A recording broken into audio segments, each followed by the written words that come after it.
the hyperinflation is about to explode. And the only thing that will stop the hyperinflation, as of now, would be the immediate adoption first of Glass-Steagall. That's measure number one. Measure number two is establishing the financial system, the new financial system, which is required to implement the Glass-Steagall legislation in a timely fashion.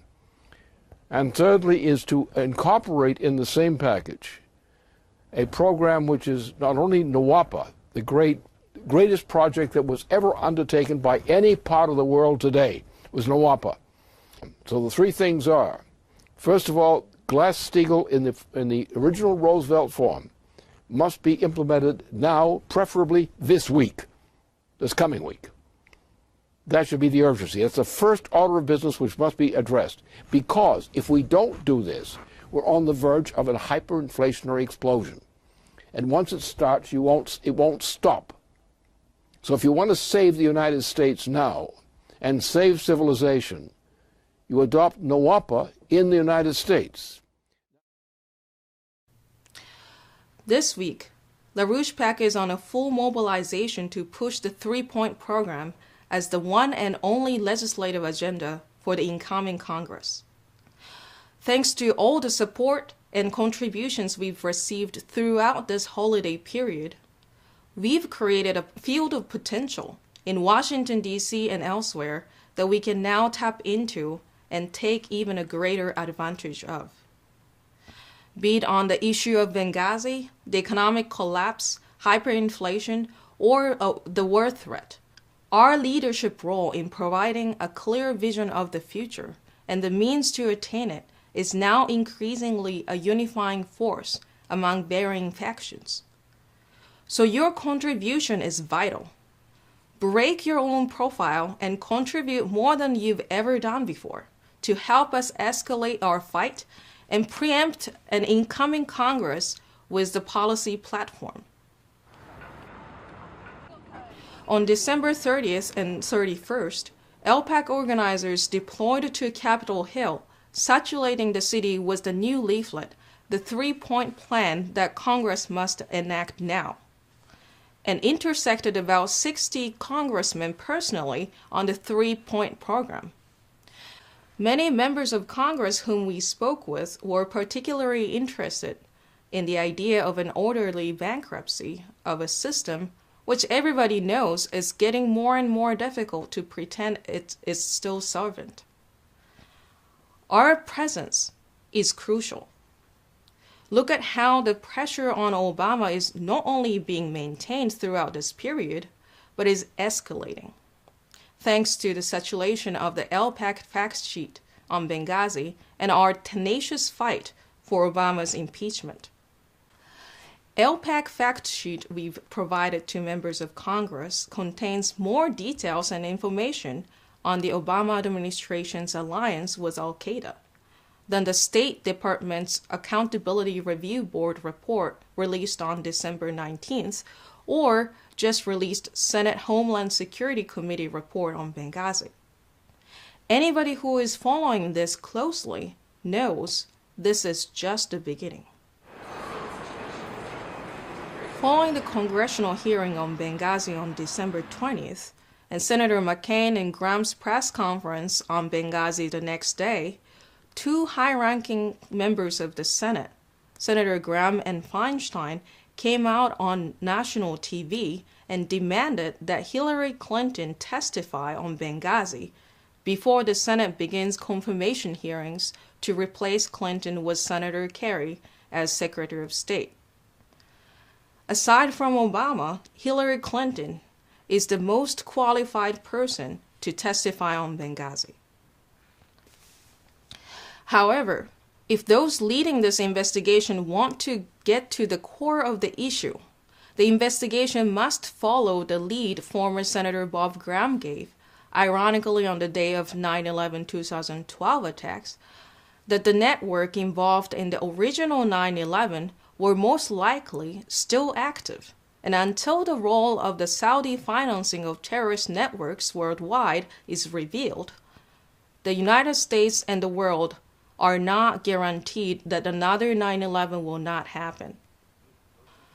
Combine this with Russian Federal Narcotics Director Viktor Ivanov's warning that much of al-Qaeda's financial support comes from the global heroin trade, and that a strict separation of banking would deal a mortal blow to international terrorist networks' ability to function.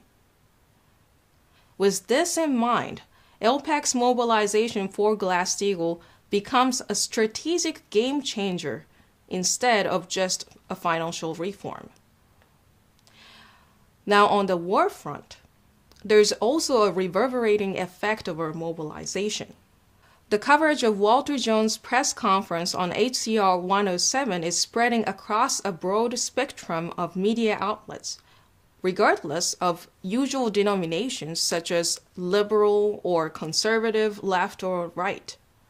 Also, press in Germany, Iran, Greece, Cameroon, China, and Russia have covered Representative Jones' warning to Obama, underscoring the sweep of nations concerned about the global implications of a U.S. military intervention in Syria. In less than a week and a half from this press conference, on December 28th, the Washington Times, one of the most widely circulated newspapers among the policymakers, published a two-part series interview with Lyndon LaRouche. The kind of coverage unprecedented since the 1980s. The first interview, titled Lyndon LaRouche Explains How America's Economy Can Win Again, takes up Lyndon LaRouche's three-point program. The second interview is on foreign policy. Now, for many, this coverage may be a surprise. But not so if you think of this article as a signal piece, which broke the 30 years of media ban on Lyndon LaRouche at the moment when the demand for a systemic change is mounting. From the other side of the Atlantic, a strong signal for Glass-Steagall is coming from the core groupings of the financial establishment. The Financial Times featured a poll taken by Ipsos Mori, a leading UK research company, showing that over 60% of the members of the British House of Commons across all parties would support a full-scale separation in British banking modeled on the Glass-Steagall reforms implemented in the 1930s in the US. The poll's finding is a definite sign of mounting pressure on the Chancellor of Exchequer, George Osborne, to go further than just ring-fence around retail banking. Also in France, proposed banking reform legislation, a combination of Volcker's rule and Vickers ring-fencing, is backfiring. The legislation has been nicknamed Volvic by socialists and financial experts, referring to the tasteless French mineral water, while a movement led by Lyndon LaRouche's co-thinker Jacques Cheminade is contacting dozens of the key members of parliament, presenting them with a special memo exposing the fraud of the legislation and showing them how to replace it with a real Glass-Steagall.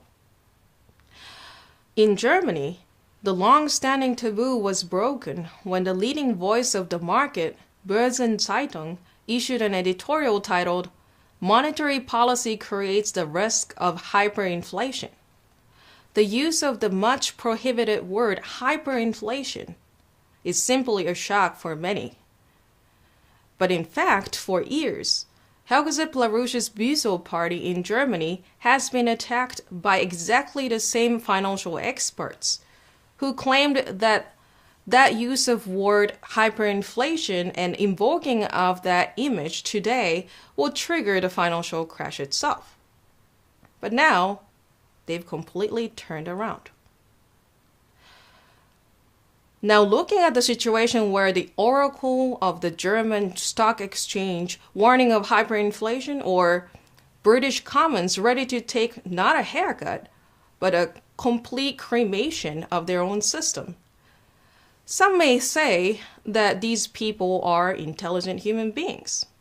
But What's so different about their unusual behavior and that of a herd of pigs or swarming of locusts prior to a significant earthquake?